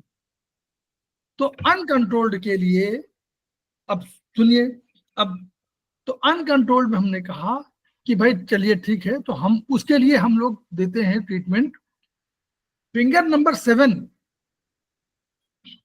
फिंगर नंबर हम लोग 7 देते हैं, लेफ्ट एमएफ। और इसको पढ़िएगा, सबसे पहली वाली किताब जो है आपकी आयुर्वेद की, वो पहली किताब सेमेस्टर 1 की, हाँ, उसको वो किताब जब पढ़िएगा तो आपको समझ में आएगा 7वें नंबर का मुद्दा। 7वां नंबर बहुत इंपॉर्टेंट है। 7वें नंबर में गांठे, ट्यूमर, वही मेडुला के पास में है ना, गांठे, ट्यूमर वगैरह सबके लिए, और बहुत सी चीजों के लिए, मोटापा के लिए, डायबिटीज, तमाम उसमें लिखा होगा। ये भी जरूरत है, मतलब क्योंकि वो ब्रेन से संबंधित है। तो अब आपको हमको फिंगर नंबर 7, ठीक है, तो पहला where to treat finger number 7, ये उसके लिए बोल रहा हूं, अनकंट्रोल्ड डायबिटीज के लिए। तो अनकंट्रोल्ड डायबिटीज के लिए फिंगर नंबर 7। तो फिंगर नंबर 7 माने लेफ्ट एमएफ। अब हम लोग कौन सी स्पाइरल दें, कौन सी स्पाइरल दें कि हम लोग को ट्रीटमेंट हो जाए? इसमें क्या हो रहा होगा बोलिए? इसमें कोई भी चीज पार्थिवी, तो अब वहां देखिए, वहां तो अग्नि बढ़ाना था, हम लोग थर्ड स्पाइरल कर दिया। याद करिए, वहां हम लोग क्या किया था? थर्ड स्पाइरल, क्यों? अग्नि बढ़ानी थी। यहां हमको क्या करना है? कोई ऐसा मेटाबॉलिज्म है जो गड़बड़ कर रहा है इसके उसको, और वो ब्रेन को प्रभावित कर ले रहा है। ठीक है, तो 5वें नंबर वहां भी आपका पॉइंट पढ़िएगा, तो 5वां नंबर वहां बहुत इंपॉर्टेंट है कहीं पर, या पढ़िएगा HB3 पढ़िएगा। लेकिन हम आप सामान्य रूप से समझिए, हमारा खाना पीना, मेटाबॉलिज्म, यही तो प्रभावित हो रहा है। मेटाबॉलिज्म के जिम्मेदार कौन कौन है? स्टमक, बोलिए, स्टमक, यही तो है। तो ये स्टमक SIV जो है, ये स्टमक का को बेसिक मानिए अगर, तो स्टमक का मतलब 5वां। स्टमक स्प्लीन क्या है? स्टमक स्प्लीन क्या है? रोग को ठीक करती है। तो स्टमक स्प्लीन क्या 5वां होगा कि नहीं होगा? तो 5वां स्पाइरल, फिंगर नंबर 7, 5वां स्पाइरल, 2 चीजें हम लोग तय कर लिया। और तीसरे में अनकंट्रोल्ड के लिए याद करिए, एक आपको बताया गया था, जब बहुत गंभीर बीमारी हो तो हम लोगों ने बताया था 10 पॉइंट्स, 2, 4, 5, 7, 9 सिलेक्ट, 0, 1, 3, 6, 8 टोन, क्या थे? 10 पॉइंट्स कहलाता है उसको। जैसे वहां बोला रामबाण, तो 4, 5 सीरियल बोल दिया, ऐसे आप 10 पॉइंट्स बने 2, 4, 5, 7, 9 सीरियल, 0, 1, 3, 6, 8 2। ठीक है, तो ये आपका 10 पॉइंट्स। तीसरा YNM, YNM आप लोग सब पढ़े होंगे, बताइए YNM सब बताइए। YNM में सारी एनर्जी लगा दीजिए ना, वहां पर क्या करेंगे? YNM में कौन सा नंबर इंपॉर्टेंट है? बीच वाला, which number is more important? 1। Very good, क्योंकि 0 और 2 के बीच में है। और इसको किससे कहा जाता है कि this is test and treatment point, as doctor Wall सेड। डॉक्टर वॉल ने क्या कहा था? एक पॉइंट कहा था ना डॉक्टर वॉल ने जी, मास्टर, क्या कहा था उसको? CMP point, control measure point. तो कंट्रोल मेजर को हम लोग कहते थे दिस इज टेस्ट, उसका नाम तो फुल फॉर्म है, हम कहते थे टेस्ट एंड ट्रीटमेंट पॉइंट। ये टेस्टिंग पॉइंट भी है और ट्रीटमेंट पॉइंट भी है। तो 1 in YNM, 1 is testing point as well as treatment point. अब देखिए याद करिएगा सब लोग, डाइजेस्टिव सिस्टम याद करिए। तिवारी जी बोले हुए पहले, कहीं पढ़िएगा आप, सुनिएगा। तिवारी जी ने कहा था कि जैसे बाइल जूस आएगा तो कहाँ मिलेगा? वो बाइल जूस किससे मिलता है? अभी ये बताए थे, लीवर से गॉल ब्लैडर को, गॉल ब्लैडर से गॉल ब्लैडर आया, पैंक्रियाटिक जूस, और वो पैंक्रियास के जूस से मिल गया। तो यानी जिम्मेदार कौन? ड्यूडेनम, अभी हम कहा था duodenum is most important metabolic organ कह दीजिए, ऑर्गन का पार्ट कह दीजिए, कुछ भी कह दीजिए। तो वो अब आप बताइए, ड्यूडेनम इज पार्ट। अब ड्यूडेनम में क्या कहाँ मिला, क्या मिला? पहले नंबर 1 ऑर्गन बताइए, कौन ऑर्गन मिला जिम्मेदार ऑर्गन? SI,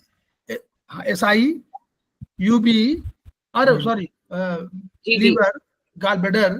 तो लीवर की भूमिका हुई ना। लीवर क्या बना रहा है? जूस। तो लीवर जूस बना रहा है। अगर वो जूस ना हो तो यहाँ पर ठीक नहीं होगा। तो लीवर को लीवर वन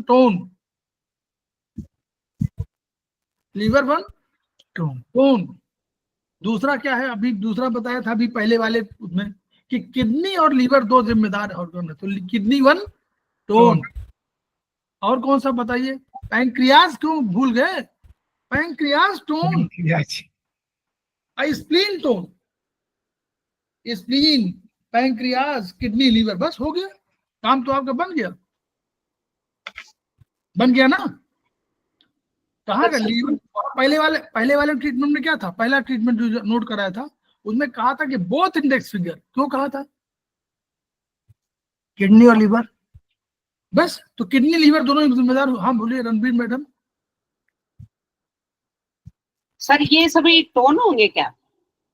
आपने जो लीवर, किडनी और ऐसा है क्या? देखिए पैंक्रियाज क्या काम नहीं कर रहा, बोलिए आप बताइए, मुझे समझिए, समझने की बताएं कि पैंक्रियाज कौन सा काम नहीं कर रहा। अभी कह रहे थे बीटा सेल कोशिका है, बीटा सेल में कुछ काम हो रहा है, कोई सीक्रेशन हो रहा, नहीं कर रहा, वो सो रहा है। Pancreas is sleeping, beta cells are sleeping. वो आपको उस बच्चे की तरह है जिस बच्चे को आप सब्जी लाने के लिए कहें और सो जाए, नहीं हम तो नहीं लाने जाएंगे, अब सो गया तो वो तो नहीं भेजेंगे, तो आप दूसरे नौकर को कह देंगे भैया तुम ले आओ, राजा बेटा तो सो रहा है। क्लियर? ठीक है अब सर। राजा बेटा सो गया तो इसमें राजा CMP बेटा को पॉइंट लेना पड़ेगा सर। हैं? सर CMP पॉइंट लेना पड़ेगा, जैसे आपने बताया लीवर 1 टोन। हाँ सीएमपी पॉइंट, मतलब ऐसा ना, एक देखिए एक और सिद्धांत बताया था, आपने नहीं सुना होगा, आप उसमें क्लास में हो सकता है ज्वाइन नहीं किया हो। हमारा हम कहना है कि अगर 3 दोस्त जा रहे हों तो 3 दोस्त के बीच में जो बीच वाला दोस्त कौन जिम्मेदार है? सबसे इंपॉर्टेंट कौन है, बीच वाला कि किनारे वाला कि दोनों किनारे वाले? बीच वाला। बीच वाला। क्यों? बीच वाले की बात सुनने के लिए एक बायां हो जाएगा एक दायां हो जाएगा, तो वही तो इंपॉर्टेंट हो गया। हाँ ठीक है, ये हो जाता है, आपके भी होता होगा, आपके 3 फ्रेंड जाएंगे चाय पी के, आप जिसकी जो बढ़िया बोल रहा होगा उसी के इर्द गिर्द बैठ जाएंगे, ये होता है। यही धर्म वहां है, जो बीच का पॉइंट 0, 1, 2, 3 तो पॉइंट है। 1 पॉइंट स्ट्रेस ट्रीटमेंट, इसलिए कि यही सीएमपी पॉइंट वहां भी कह रहे थे, वो सीएमपी पॉइंट उन्होंने कह दिया। हम लोगों के यहाँ 3 पॉइंट था, तो हमारे पास या तो 1 लेते या 2 लेते, या तो 0 लेते या 2 लेते या 1 लेते। हम बीच का पॉइंट इंपॉर्टेंट पॉइंट हुआ तो इसको सीएमपी पॉइंट कहा गया, है ना। अब 0, 1, 2 में 1 पॉइंट है, इस 1 पॉइंट को ही उसी लद्दड़ बच्चे को, उसी जो गरियार बैल होता है उसको, जो आपके राजा बेटा जो सो गया है सब्जी लाने नहीं गया है और अगले दिन और नहीं जाएगा, तो उसको कुछ बोलेंगे नहीं आप, तो उसको जगाना है। जगाने के लिए क्या करना पड़ेगा? पानी छींटे डालने पड़ेंगे, पानी डाल देना पड़ेगा, यही तो करेंगे। उठाइए उसको, उठो। तो उठने के लिए क्या करना पड़ेगा? यहाँ बोलिए, यहाँ की भाषा में टोन। और किडनी पैनक्रियाज और एसपी में सर इसमें कौन सा नंबर लेना होगा? सभी ऑल, किडनी, पैंक्रियाज, स्प्लीन और लीवर, 4 ऑर्गन मेन जिम्मेदार हैं आपके उसके लिए। अकॉर्डिंग टू आयुर्वेदिक एक्यूप्रेशर तीनों को 1 पॉइंट टोन कर दीजिए। ठीक है, समझ आ गया। ठीक है, तो तीनों प्रोटोकॉल आपको बता दिए गए। पहला का प्रोटोकॉल, दूसरा अनकंट्रोल्ड का प्रोटोकॉल और तीसरा वाईएनएम का प्रोटोकॉल। हम लोग सर एक चाइनीज का मैं बता देता हूँ। ये देखिए लीजिए, चाइनीज का जो है ये किडनी, स्प्लीन, लीवर का ऑर्गन सोर्स, टोन, जी क्लिफ पॉइंट, सीडेट, और इसका रिजल्ट देखिए कितना तेज मिलता है। टेटाइज में 1 में देख लीजिएगा, किडनी, स्प्लीन और लीवर, इसका ऑर्गन सोर्स पॉइंट, टोन और जी क्लिफ पॉइंट, सीडेट, इसको करके देखिए आपको रिजल्ट मिलेगा। और ये रिजल्ट मैं देख रहा हूँ। और आप किडनी में पढ़िए, चैप्टर पढ़िएगा तो इन सब के लिए किडनी यांग, किडनी इन, किडनी इसेंशियल जिम्मेदार है। ठीक, डायबिटीज जो है, किडनी इन डिफिशियंसी से भी डायबिटीज हो जाती है। Prolonged kidney in deficiency will create diabetes, ये भी लिखा हुआ, पढ़िए। किडनी इन डिफिशियंसी बहुत दिनों तक रहेगी तो डायबिटीज हो जाती है। तो ठीक है सर, जो आयुर्वेदिक में है, जो आयुर्वेदिक में फिंगर नंबर 7, फिंगर नंबर जो हम अनकंट्रोल के लिए, फिंगर नंबर 7, अनकंट्रोल के लिए फिंगर नंबर 7 अपोजिट फ्लो। एक आपने शब्द ये अपोजिट फ्लो नहीं बोला था, उसी को मैं कहने के लिए मैं खाली इसको ऑन किया था। हाँ, fifth spiral opposite flow, fifth spiral opposite flow uncontrol के लिए ब्रेन का ट्रीटमेंट है ना। When you are treating brain तो हमेशा अपोजिट फ्लो। ठीक है, तो हम लोग जो है खेमका सर के सपनों को पूरा करेंगे और इस वीडियो को या उसको हम लोग आपस में इंटरेक्ट करेंगे, ज्ञान को बढ़ाएंगे ज्ञान के बिना बढ़े हुए कोई गति नहीं है। जब तक ज्ञान नहीं बढ़ेगा तब तक आपकी कर्म शक्ति नहीं बढ़ेगी। जब कर्म शक्ति नहीं बढ़ेगी तो ट्रीटमेंट अच्छा नहीं हो पाएगा, मानवता की सेवा नहीं हो पाएगी, पीड़ित मानवता के लिए उद्धार नहीं हो पाएगा। हम लोग अपना उद्धार करें, पीड़ित मानवता का उद्धार करें, यही खेमका सर का सपना था। सपने क्या है? Each one reach one, each one treat one, each one teach one. इन्हीं शब्दों के साथ हम लोग कल परसों की वो आप लोग छुट्टी है और आप लोग अगली बार जो है मंडे को फिर हम लोग फिर मिलते हैं। और